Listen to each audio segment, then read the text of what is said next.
രാവിലെ തന്നെ നല്ല മഴയാണ് കേട്ടോ. ഇന്നലെ തുടങ്ങിയ മഴയാണ്. നമ്മളുടെ ട്രിവാൻഡ്രത്ത് മാത്രമാണോ മഴയുള്ളതെന്നൊന്നും എനിക്കറിയത്തില്ല. വേറെ എവിടെയൊക്കെ മഴയുണ്ടെന്നുള്ളത് നിങ്ങളൊന്ന് കമൻറ്റ് ചെയ്താൽ മതി കേട്ടോ. ശക്തമായിട്ടുള്ള മഴയാണ് കേട്ടോ, അങ്ങോട്ട് തോരുന്നതേ ഇല്ല. അപ്പം അദ്ദേഹം കാറ്റുമുണ്ട്. കാറ്റുള്ളതിന് തെളിവാണ് എൻ്റെ ഈ ബെല്ലിങ്ങനെ ആടിക്കൊണ്ടിരിക്കുന്നത്. അപ്പം ഇന്നിപ്പം ഞാൻ കിച്ചണിൽ വന്നിട്ട് ഞാൻ ചെയ്യാൻ പോകണമെന്ന് വെച്ചാൽ ലൈറ്റായിട്ടുള്ള ബ്രേക്ക്ഫാസ്റ്റാണ്. അപ്പം ലൈറ്റായിട്ട് എന്ന് പറയുമ്പോൾ ഇത് തന്നെയാണ് സംഭവം, നമ്മളുടെ സ്വീറ്റ് കോൺ. അപ്പം ഞാൻ ഇന്നലെ വാങ്ങി വെച്ചിട്ടുണ്ടായിരുന്നു, നല്ല ഫ്രഷ് ആയിട്ടുള്ള സ്വീറ്റ് കോൺ എനിക്ക് കിട്ടി. അപ്പം ഞാൻ വിചാരിച്ചു ഇന്ന് രാവിലത്തെ ബ്രേക്ക്ഫാസ്റ്റ് ഇതാക്കാം. കണ്ടോ, അത്യാവശ്യം നല്ല വലിപ്പമുള്ള സ്വീറ്റ് കോണാണ്, നല്ല കളറുള്ളതാണ്. അപ്പം ഇതെങ്ങനെയാണ് ഉണ്ടാക്കുന്നതെന്ന് നിങ്ങൾക്ക് അറിയാവോ?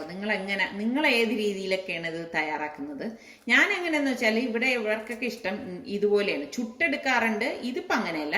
ഇതതിൻ്റെ ആ ലീഫും ആ ഒരു നാരും ഒക്കെ കളഞ്ഞിട്ട് ഇത് കണ്ടോ, എല്ലാം അടുക്കിയിരിക്കുന്ന സ്വീറ്റ് കോൺ അല്ലേ, നല്ല കളറും ഉണ്ട്. അപ്പം ഇത് നന്നായിട്ടൊന്ന് കഴുകിയെടുത്തിട്ട് പ്രഷർ കുക്കറിൽ ഇതുപോലെ കുറച്ച് വെള്ളം വെച്ചിട്ട് ഈ സ്വീറ്റ് കോൺ എല്ലാം നാലും ഈ കുക്കറിൽ കൊള്ളും കേട്ടോ, ഉള്ളിലേക്ക് വെച്ചിട്ട് പാകത്തിനുള്ള ഉപ്പിട്ട് കൊടുക്കും.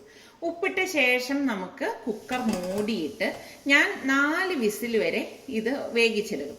അപ്പോൾ 4 വിസിൽ കേട്ട് കഴിഞ്ഞിട്ടാണ് നമ്മൾ ഗ്യാസ് ഓഫ് ചെയ്ത് സ്റ്റീം പോയിട്ടേ ഞാനത് ഓപ്പൺ ചെയ്യത്തുള്ളൂ കേട്ടോ. അപ്പോൾ ഞാൻ ഇതിനിടയിൽ മുറ്റത്തേക്ക് വീണ്ടും വന്നു. മഴ ശക്തമായിട്ട് വീണ്ടും പെയ്തുകൊണ്ടിരിക്കുകയാണ് കേട്ടോ.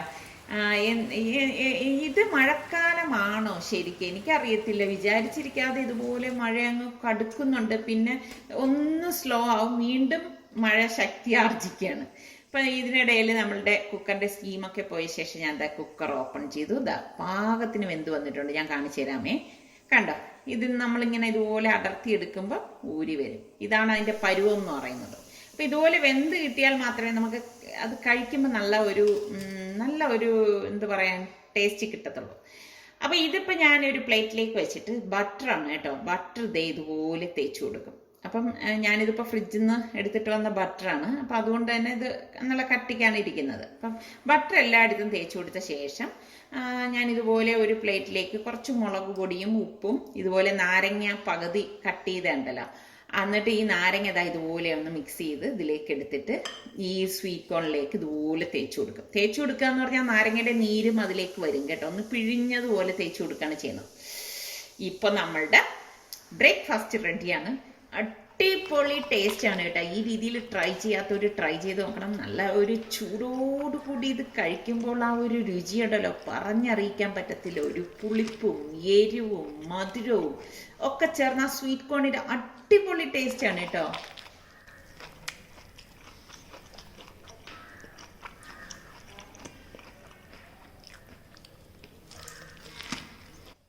അപ്പം മഴ ഒന്ന് തോർന്നപ്പോഴേക്ക് ഞാൻ മുറ്റത്തേക്ക് ഇറങ്ങി. എനിക്കിങ്ങനെ ഭയങ്കര ഇഷ്ടമാണ് ഈ മഴത്തുള്ളികൾ ഇങ്ങനെ ഇലകളിലും കമ്പികളിലും ഒക്കെ ഇങ്ങനെ പിടിച്ചിരുന്ന് ഇങ്ങനെ ഇറ്റി വീഴുന്നത് കാണാൻ. എന്താണെന്ന് അറിയത്തില്ല, ഇതൊക്കെ ഞാനിങ്ങനെ കണ്ട് സന്തോഷം കണ്ടെത്തുന്ന ആളാണ് കേട്ടോ. അപ്പൊ ഞാൻ ഇന്നിപ്പോ നേരത്തെ ലഞ്ച് ഉണ്ടാക്കാനായിട്ട് പോവുകയാണ്. കാരണം രാവിലെ ബ്രേക്ക്ഫാസ്റ്റ് ലളിതമായിട്ടായിരുന്നല്ലോ. അപ്പം ഞാൻ അവിയലിന് വേണ്ടിയിട്ടാണ് കട്ട് ചെയ്യുന്നത്. അപ്പം ഇന്നിപ്പം നേരത്തെ ഞാൻ ലഞ്ച് തയ്യാറാക്കുന്നതിൻ്റെ കാര്യം എന്തെന്ന് വെച്ചാൽ എൻ്റെ തയ്യൽ മെഷീൻ ചെറിയൊരു മിസ്റ്റേക്ക് തയ്യൽ മെഷീന്. അപ്പോൾ എനിക്ക് അതൊന്ന് റിപ്പയറിന് കൊണ്ടുപോകണം. അപ്പം എനിക്കാണെങ്കിൽ എൻ്റെ തയ്യൽ മെഷീൻ എന്ന് പറഞ്ഞു കഴിഞ്ഞാൽ എനിക്ക് എൻ്റെ മക്കളെ പോലാണ് കേട്ടോ. കാരണം അതിനെന്തെങ്കിലും വന്നു കഴിഞ്ഞാൽ എനിക്ക് ഭയങ്കര പ്രയാസമാണ്. അപ്പോൾ അത് പെട്ടെന്ന് ശരിയാക്കി വെച്ച് കഴിഞ്ഞാൽ എനിക്ക് ഭയങ്കര മനസ്സമാധാനമാണ്. അപ്പോൾ അവിയലിന് കഷ്ണങ്ങളെല്ലാം ഞാൻ അവിടെ കട്ട് ചെയ്തെടുത്തിട്ട് ഒന്ന് കഴുകിയെടുക്കുകയാണ്. അപ്പോൾ മുരിങ്ങയ്ക്ക കുറച്ച് കൂടുതൽ ഞാൻ ഇട്ടിട്ടുണ്ട്. നിസർഗയ്ക്ക് ഇഷ്ടമുള്ളൊരു വെജിറ്റബിളാണ് മുരിങ്ങയ്ക്ക എന്ന് പറയുന്നത്. അപ്പോൾ അതുകൊണ്ട് തന്നെ മുരിങ്ങയ്ക്ക ചേർത്ത് കറി വയ്ക്കുന്ന കറികളിലെല്ലാം ഞാൻ മുരിങ്ങയ്ക്ക കുറച്ച് കൂടുതൽ ചേർക്കാറുണ്ട്. അപ്പോൾ ഇന്നിപ്പം ഞാൻ നിസാരിക്കയ്ക്ക് ഇഷ്ടമുള്ള ടൈപ്പ് അവിയലാണ് ഉണ്ടാക്കുന്നത് കേട്ടോ. എനിക്കാണെങ്കിൽ ഇങ്ങനെ ഡ്രൈ ആയിട്ടുള്ള അവിയലാണ് ഇഷ്ടം. നിസാരിക്കയ്ക്ക് എങ്ങനെയാന്ന് വെച്ച് കഴിഞ്ഞാൽ അവിയൽ ആണോ എന്ന് ചോദിച്ചാൽ അവിയൽ എന്ന് പറയുമോ, ഞാൻ അതിന് അവിയൽ എന്ന് പറയത്തില്ല. ഒരു എന്ത് പറയാനാ, കുഴഞ്ഞിരിക്കുന്ന ഒരു കറി, അതാണ് നിസാരിക്കയ്ക്ക് ഇഷ്ടം.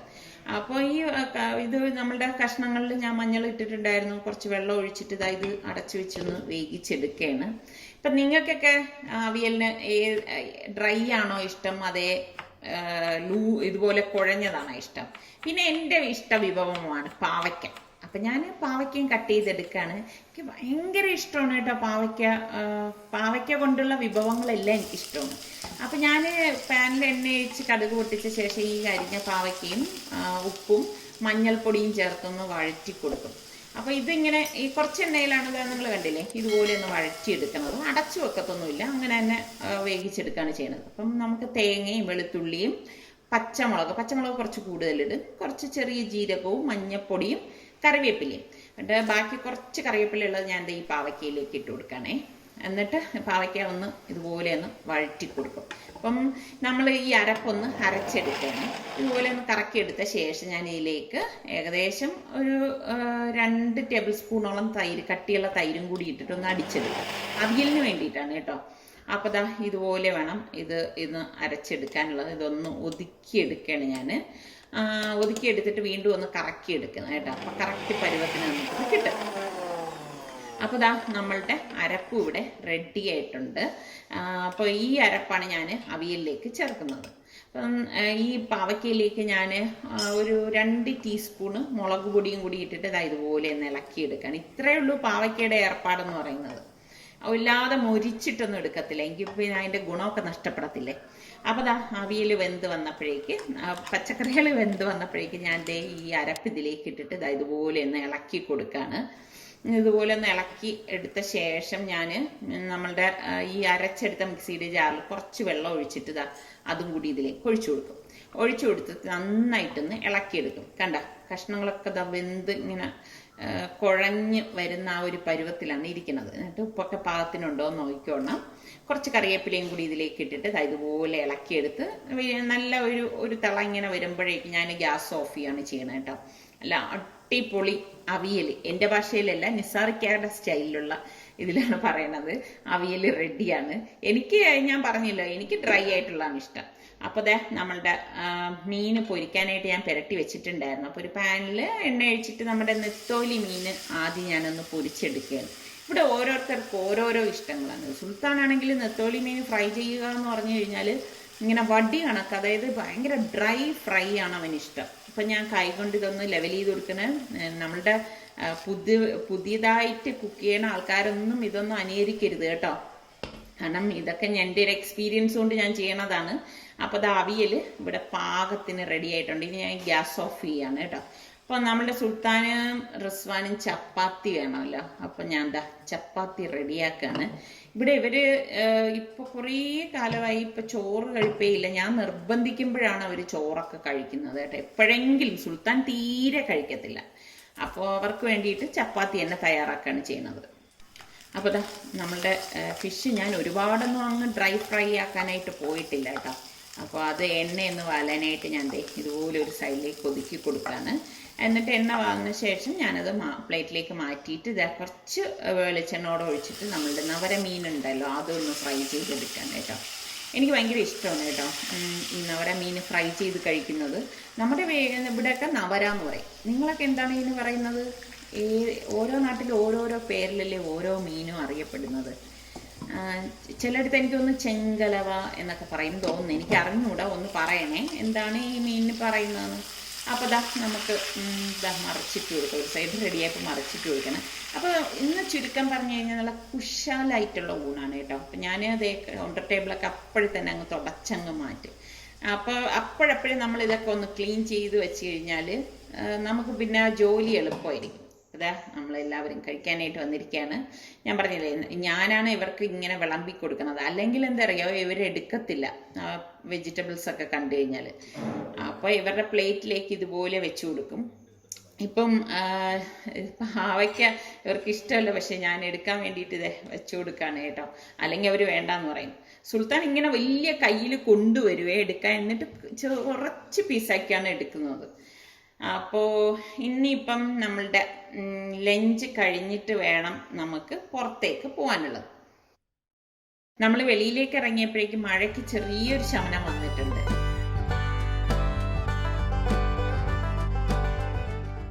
എൻ്റെ തയ്യൽ മെഷീൻ ചീത്തായിരിക്കുന്നു. അപ്പോൾ ചീത്ത എന്ന് പറഞ്ഞാൽ അതിൻ്റെ ആ ക്ലിപ്പ്, അതായത് നമ്മൾ ആ ഫുഡ് പൊക്കത്തില്ലേ ആ സംഭവം ഭയങ്കര ലൂസ്. ഞാൻ വന്ന് നോക്കിയപ്പോ നല്ലോണം ഉപയോഗിച്ചോണ്ടിരുന്നതാണ്. നീ 2-3 സ്ഥലത്ത് വിളിച്ചു ചോദിച്ചിട്ട് ആര് പറഞ്ഞു എവിടെ ശരിയാക്കാന്ന് പറഞ്ഞത്?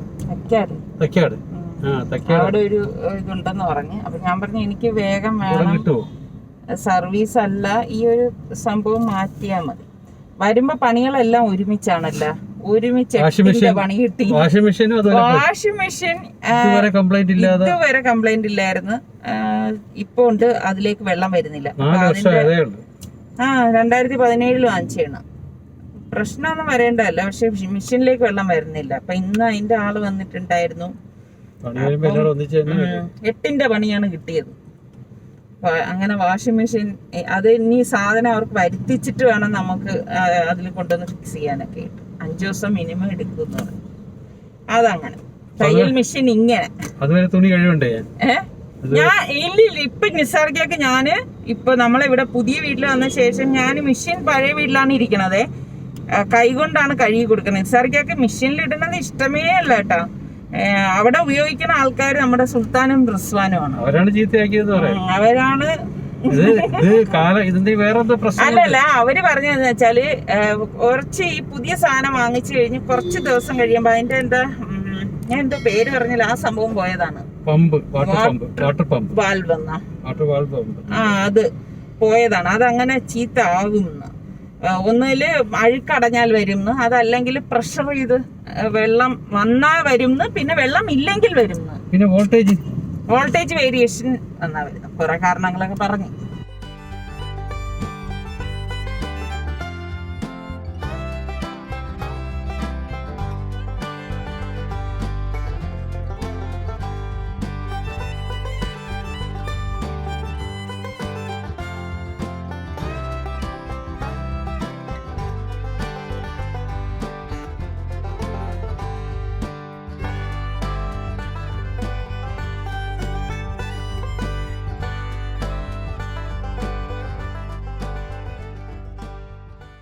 എന്റെ കുഞ്ഞിനെയും കൊണ്ട് ഞാൻ ഹോസ്പിറ്റലിൽ വന്നപ്പോഴാണ് അറിയണത് ഒരു കുഴപ്പമുണ്ടായി. സാധാരണ ലൂസ് മോഷൻ എന്ത് പറ്റിയെന്നറിയോ, അതിന്റെ ഒരു സ്ക്രൂ, ആ ഫുഡ് താക്കുന്നതിന്റെ അവിടെ ഒരു സ്ക്രൂ ഉണ്ട്, അത് ജസ്റ്റ് ഒന്ന് ലൂസായി പോയത്, അത്രേ ഉണ്ടായിരുന്നുള്ളൂ. അപ്പൊ തന്നെ എന്തായാലും എനിക്ക് സമാനമായി. നമുക്ക് സിറ്റിയിലേക്ക് പോട്ടെ. നമുക്ക് നേരെ പോത്തിസിൽ പോട്ടെ. എന്തായാലും എന്റെ മെഷീൻ ശരിയായില്ല. അപ്പൊ ഞാൻ വിചാരിക്കുന്ന ആദ്യം ഉമ്മാക്ക് ഒരു നൈറ്റി അടിച്ചു കൊടുക്കാം. അപ്പൊ തുണി എടുക്കണം. ഉമ്മക്കാണെങ്കിൽ ഞാൻ നിന്ന് നിപ്പിനാണ് തുണി എടുക്കണതും നൈറ്റി ഉമ്മാക്ക് അടിച്ചു കൊടുക്കണതും. അത് ശരിയാണ് കേട്ടോ, രാത്രിയൊക്കെ ഇങ്ങനെ ഇരുന്നിട്ട് തയ്ച്ചു കൊടുക്കും. വാപ്പ എന്നെ എപ്പോഴും വഴക്കുറയായിരുന്നു ഈ മെഷീന്റെ സൗണ്ട്. പക്ഷെ എനിക്കത് ഭയങ്കര ഒരു എന്ത് പറയാൻ, അത്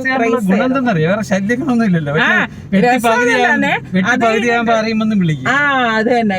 അത് കഴിഞ്ഞ് ഞാൻ ഈ പറഞ്ഞ മാതിരി നമ്മള് ഗൾഫിൽ പോയിരുന്ന സമയത്ത് ഞാൻ കടകളിൽ പോയിട്ട് ഈ സൽവാറിന്റെ തുണിയൊക്കെ എടുത്തിട്ട് വന്ന് എനിക്കാണെങ്കിൽ എടുത്തു കഴിഞ്ഞാൽ അപ്പൊ തയ്ക്കണം കേട്ടാ. അങ്ങനെ ഒരു ക്രൈസ് ഉണ്ടായിരുന്നു. ഇട്ടില്ലെങ്കിലും അടുക്കി വെക്കുക, അത് തന്നെ ഉദ്ദേശം. അങ്ങനെ ഞാൻ വെട്ടി തയ്ക്കും. നിസാർക്ക് എന്നെ കിടന്ന് വഴക്കുറങ്ങി. നാട്ടിലായിരിക്കുമ്പോ വാപ്പാടെ വഴക്ക് കേൾക്കും, അവിടെ എത്തുമ്പോഴേക്കും നിസാറിക്ക. കാരണം ഈ രാത്രി മെഷീൻ കിടന്ന് ഈ പടപടപടപടാന്ന് കേൾക്കത്തില്ലേ, നിസാർക്ക് പറഞ്ഞ അപ്പുറം ഇപ്പുറമൊക്കെ ആൾക്കാരുള്ളതല്ലേ ചുമ്മാ കിടന്ന് ബഹളം വെച്ചോണ്ടിരിക്കുന്നെന്ന് പറയും. മോട്ടർ പക്ഷെ എനിക്ക് സുഖം അപ്പോഴാണ്. കാരണം നമ്മൾ ജോലിയെല്ലാം ഒതുക്കി നല്ല നല്ല മൈൻഡിൽ ഇരിക്കണ സമയമാണ് ഈ രാത്രി എന്ന് പറഞ്ഞാൽ. നിങ്ങളിൽ തയ്യക്കാരൊക്കെ ഉണ്ടെങ്കിൽ നിങ്ങൾക്ക് രാത്രിയാണോ പകലാണോ തയ്ക്കാൻ ഇഷ്ടം?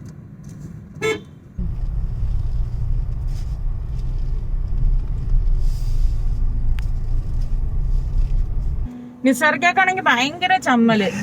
എന്തറിയോ, നിസാർക്ക മുണ്ടാണ് ഉടുത്തിരിക്കണത്, കരയുള്ള മുണ്ടാണ്. തയ്യൽ മെഷീൻ നന്നാക്കാന്ന് പറഞ്ഞ് ഞാൻ വണ്ടിയിൽ നിന്ന് ഇറങ്ങണ്ടെന്ന് ചോദിച്ചു വന്നപ്പോഴാണ് തയ്യൽ മെഷീന് പ്രശ്നമൊന്നും ഇല്ലാന്ന് കണ്ടപ്പം ഞാൻ പറഞ്ഞു എങ്കിൽ പിന്നെ നമുക്ക് ഇവിടെ പോത്തീസിന് തുണി എടുത്തിട്ട് പോവാന്ന് പറഞ്ഞു. അപ്പോഴാണ് നോക്കിയപ്പോ ഞാൻ മുണ്ടിടും. ഞാൻ പറഞ്ഞു മുണ്ടെങ്കിലും ഉണ്ടല്ല, പിന്നെ ഇതാ കണ്ട പ്രശ്നമൊന്നുമില്ല.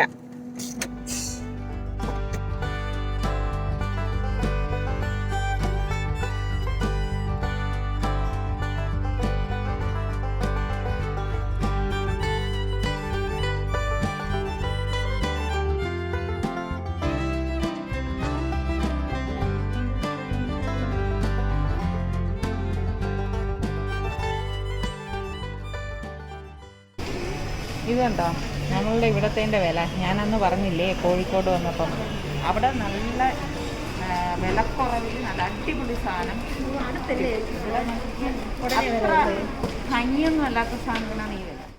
അപ്പം ഇനി നമ്മൾ നേരെ വീട്ടിലേക്ക് പോവാണ്. വീട്ടിൽ പോയി കഴിഞ്ഞാൽ എനിക്ക് ഇത് വെട്ടി തയ്ക്കണം. അപ്പം എനിക്ക് ഇങ്ങനെയാണ് കേട്ടോ, തുണികളൊക്കെ എടുത്തിട്ട് വന്നു കഴിഞ്ഞാൽ അപ്പോൾ തന്നെ അത് വെട്ടി തച്ചില്ലെങ്കിലും എന്തോ ഒരു സമാധാനക്കേടാണ്. എന്താണെന്ന് എനിക്കറിയത്തില്ല. എനിക്ക് ഭയങ്കര ഒരു, ഇപ്പോൾ നിസാർക്ക പറയാണ് കുറച്ച് കഴിഞ്ഞ് അല്ലെങ്കിൽ നാളെ നീ വെട്ടി തച്ചാൽ മതി എന്നൊക്കെ പറയുകയാണെങ്കിൽ എൻ്റെ മൈൻഡ് ഫുള്ള് ഈ വെട്ടുന്നതിലും തയ്ക്കുന്നതിലും ആയിരിക്കും. പിന്നെ എനിക്ക് എന്ത് ജോലി ചെയ്താലും ഒരു കോൺസെൻട്രേഷൻ കിട്ടത്തില്ല കേട്ടോ. അതായത് മൈൻഡ് സെറ്റ് ആവത്തില്ല. എന്താണ് എൻ്റെ ഇതൊന്നും എനിക്കറിയത്തില്ല. ഇന്നല്ല പണ്ടേ ഉള്ള എൻ്റെ ഒരു സൂക്കേടാണ്. എനിക്ക് ഞാൻ പറഞ്ഞില്ലേ, തുണി എടുത്തു കഴിഞ്ഞാൽ വെട്ടി തച്ച് കഴിയുമ്പോഴാണ് എനിക്ക് സമാധാനം കിട്ടുന്നത്. അപ്പം 2 തുണിയും ഞാൻ ഒരുമിച്ച് തന്നെ വെട്ടി ഒരുമിച്ച് തന്നെ അടിച്ചെടുക്കുകയാണ്. അപ്പം ഒരുപാട് നാളിന് ശേഷമാണ് ഞാനിപ്പോൾ ഇങ്ങനെ തയ്ക്കണത് കേട്ടോ. തയ്ക്കുമ്പോൾ മനസ്സിന് ഭയങ്കര ഒരു സന്തോഷമാണ്. നമ്മളിങ്ങനെ ഈ സന്തോഷമുള്ള കാര്യങ്ങളൊക്കെ എപ്പോഴും നമ്മൾ ചെയ്യണം. അപ്പോൾ ഇനിയിപ്പം തയ്ച്ചെല്ലാം കഴിഞ്ഞ് ഇനിയിപ്പോൾ വേണ്ടതെന്ന് വെച്ചാൽ കൈത്തയ്യലുകളാണ്. അതായത് കൈവച്ച് തയ്ക്കേണ്ട കഴുത്ത് അതൊക്കെ ഒന്ന് തയ്ച്ചെടുക്കണം. അത് മാത്രമേ ഉള്ളൂ. ബാക്കി പിന്നെ ഒന്ന് അയൺ ചെയ്യണം. ഇത്ര മാത്രമേ ഉള്ളൂ. അപ്പം ഇതൊക്കെ കഴിഞ്ഞ് വന്നപ്പോഴേക്ക് നമ്മളുടെ സന്ധ്യയായിട്ടുണ്ട്. അപ്പം ഞാൻ ആകാശം കാണാനായിട്ട് മുകളിലേക്ക് വന്നതാണ്. നല്ല രസമുണ്ട് കേട്ടോ. അപ്പം ഇന്നത്തെ ഈ എപ്പിസോഡ് നിങ്ങൾക്ക് എല്ലാവർക്കും ഇഷ്ടമായെന്ന് വിശ്വസിക്കുന്നു. നമ്മളുടെ ചാനൽ സബ്സ്ക്രൈബ് ചെയ്യാത്ത ആരെങ്കിലും ഒക്കെ ഉണ്ടെങ്കിൽ സബ്സ്ക്രൈബ് ചെയ്യാനും ലിങ്ക് ഷെയർ ചെയ്യാനും ലൈക്ക് ചെയ്യാനും ഒന്നും മറന്നു വരുതേ. അടുത്തിനി നല്ല റെസിപ്പിയോ വ്ളോഗോ ഇട്ടൊക്കെ വരുന്നത് വരെ എല്ലാവർക്കും ബൈ.